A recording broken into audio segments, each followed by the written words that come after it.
नमस्कार।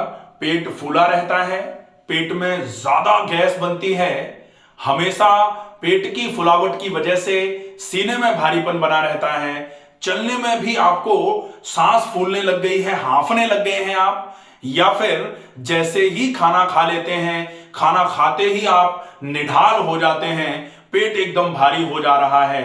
अगर आप भी इन समस्याओं से ग्रस्त हैं तो फिर आपको कुछ विशेष बातों का ध्यान रखना पड़ेगा। आप इस वीडियो को अंत तक देखें।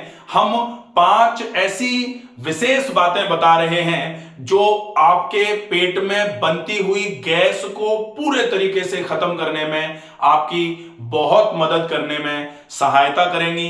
अगर आप इस चैनल पर नए हैं तो प्लीज आप इस चैनल को सब्सक्राइब जरूर कर लीजिए, ताकि भविष्य में जो भी वीडियोस बनाए जाएं आपके पास उन वीडियोस का नोटिफिकेशन पहुंचे।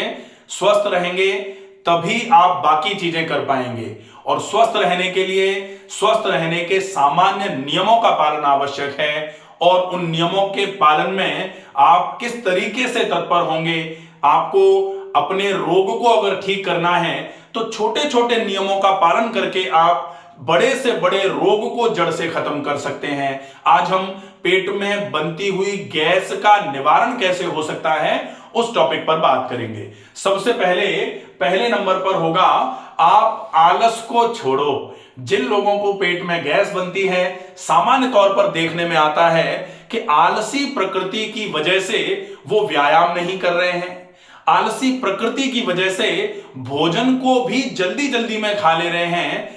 यह एक बड़ा कारण होता है गैस के बनने का।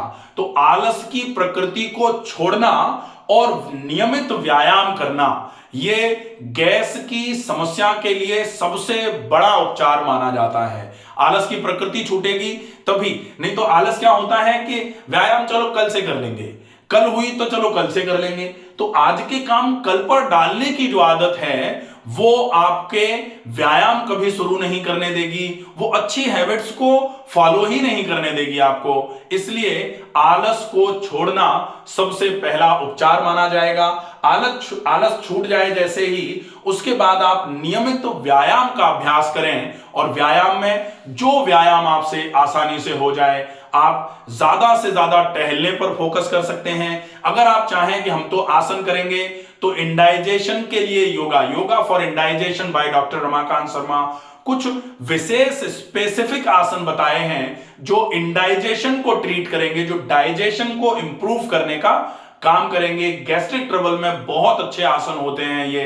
इन आसनों का अभ्यास अगर अच्छे तरीके से किया जाएगा, डेफिनेटली आपकी गैस में बहुत अच्छा आराम मिलना चालू हो जाता है। दूसरा है, कभी भी जल्दी में ना खाया जाए। सामान्य तौर पर आजकल देखने में आता है कि लोग समय खाने में से निकालना चालू कर देते हैं। समय खाने में से कैसे निकाल रहे हैं लोग कि बाकी सारे काम अपने समय पर हो रहे हैं, लेकिन खाना खाने बैठे और आपको याद आ गया कि ये वाला काम तो छूट ही गया है, तो जल्दी जल्दी में खा के उस काम को करना है।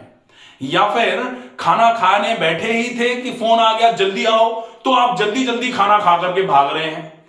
तो खाना खाने में से समय को बचाकर कहीं और लगाना डेफिनेटली आपके लिए, आपके स्वास्थ्य के लिए बहुत नुकसानदायक साबित हो सकता है। इसलिए कोशिश करें कि जल्दी में कभी ना खाया जाए। आप जल्दी में, शोक में, आप क्रोध में सामान्य तौर पर भोजन करने के लिए मना किया गया है कि आप शोक की अवस्था में हैं भोजन मत करिए, आप क्रोध की अवस्था में हैं भोजन मत करिए, आप अगर बहुत जल्दी में हैं भोजन मत करिए। इसलिए, लेकिन ऐसा नहीं है कि जल्दी में है तो भोजन को छोड़ ही दो, आप बाकी पहले काम करो भोजन छूट जाएगा।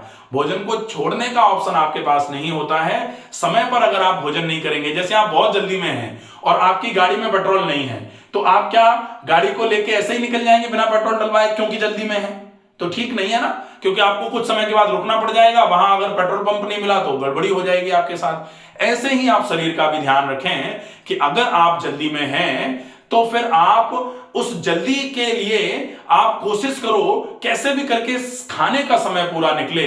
खाने में जो चीजें आपको खानी है वो आप आसानी से तसल्ली से बैठ करके खा लें, या फिर आप अगर बहुत ही जल्दी में हैं, आज आपको खाने का बिल्कुल भी समय नहीं है, आप अगर आज खाने बैठे तो आपका बहुत बड़ा नुकसान हो जाएगा कहीं, ऐसे केस में कभी कभी आप ऐसा कर सकते हैं कि बहुत सुपाच्य भोजन, आप पीने के योग्य कुछ भोजन ले लीजिए, तो कुछ समय आपके लिए वो काम करेगा। उसके बाद जैसे ही समय निकले आप अपना पूरा खाना खाइए। और ये ऑप्शन आपके लिए रोज के लिए नहीं है। ऐसा नहीं कि आप रोज जल्दी में होंगे इसलिए लंच की जगह आप एक ग्लास जूस पी के निकल जाएंगे और लंच आपका 4 बजे कर लेंगे आप दोपहर की बजाय। ये आपके लिए फिर ठीक नहीं है, इसको अनियमित बोला जाएगा। इसका विशेष ध्यान रखना है। इसलिए जल्दी में भोजन कभी नहीं किया जाए। भोजन को बहुत चबा चबा कर खाया जाए, खाने को पिए, पानी को खाएं, इस बात का विशेष ध्यान रखने की आवश्यकता होती है। फिर एक चीज होती है कि देर से कभी ना खाया जाए। शाम का भोजन हो या दोपहर का भोजन, अगर आप भोजन करने में लेट हो जाएंगे, जैसे लंच अगर आपका 12 साढ़े 12 मैक्सिमम 1 बजे तो मैक्सिमम है इस, और वो भी कभी कभी के लिए, नहीं तो कोशिश करो 12 बजे के आसपास आप भोजन करके फ्री हो जाए, नहीं तो 12:30 तक तो फ्री हो ही जाएं। अगर आप कभी कभी लेट हो रहे हैं तो 1 बजे तक ले सकते हैं। इसकी बजाय अगर आपका भोजन रोज ही 3 बजे हो रहा है, या फिर जो डिनर का टाइम है वो रोज ही 10 बजे हो रहा है, डेफिनेटली ये आपके लिए रोग कारक हो जाएगा। आज नहीं तो कल गैस तो छोड़िए, कोई बड़े रोग को लेके आ जाएगा। इसलिए आपको इस बात का विशेष ध्यान रखना है कि जल्दी में भी नहीं खाना, तो लेट भी नहीं खाना, देरी से भी नहीं खाना है। इसका भी आपको विशेष ध्यान रखने की आवश्यकता होगी। अब अगर पेट में गैस बनती है तो अल्ट्रा प्रोसेस्ड फूड जो हैं, जो बने हुए हैं, जो लंबे समय से रखे हुए पैक्ड आइटम्स जो हैं, इनका उपयोग भी कम से कम किया जाए। आजकल जो तुरंत बनाए हुए भोजन हैं जिनमें मैदे का बहुत उपयोग होता है, नाम मुझे लेने की आवश्यकता नहीं है, सब समझ रहे हैं। छोटे बच्चे से लेकर के बड़े लोगों तक स्वाद इतना ज्यादा हावी होता जा रहा है कि स्वास्थ्य पर हावी हो रहा है। अब स्वाद अगर ऊपर हो जाएगा, स्वास्थ्य नीचे रह जाएगा, तो स्वाद के चक्कर में डेफिनेटली आपका स्वास्थ्य खराब होना चालू होगा। इसलिए मैदे से बनी हुई बाहर की चीजों का उपयोग कोशिश करें बिल्कुल भी ना किया जाए, क्योंकि मैदा अगर पेट में पहुंचाया जाएगा, आंतों में पहुंचाया जाएगा, आंतों में पड़ा पड़ा सड़ेगा। और आजकल जो चीजें मैदे से बनाई जा रही हैं वो पहले ही मैदे को बहुत ज्यादा फर्मेंट करके बनाई जा रही हैं, बहुत नुकसानदायक हो जाता है। इसलिए कोशिश करें अल्ट्रा प्रोसेस्ड फूड का बिल्कुल त्याग कर दें। अगर पेट में गैस बन रही है तो इसका विशेष ध्यान रखा जाए, और कोशिश करें अगर पेट में गैस बन रही है, पेट भारी रहता है, तो ताजा भोजन लिया जाए, तुरंत पकाया हुआ।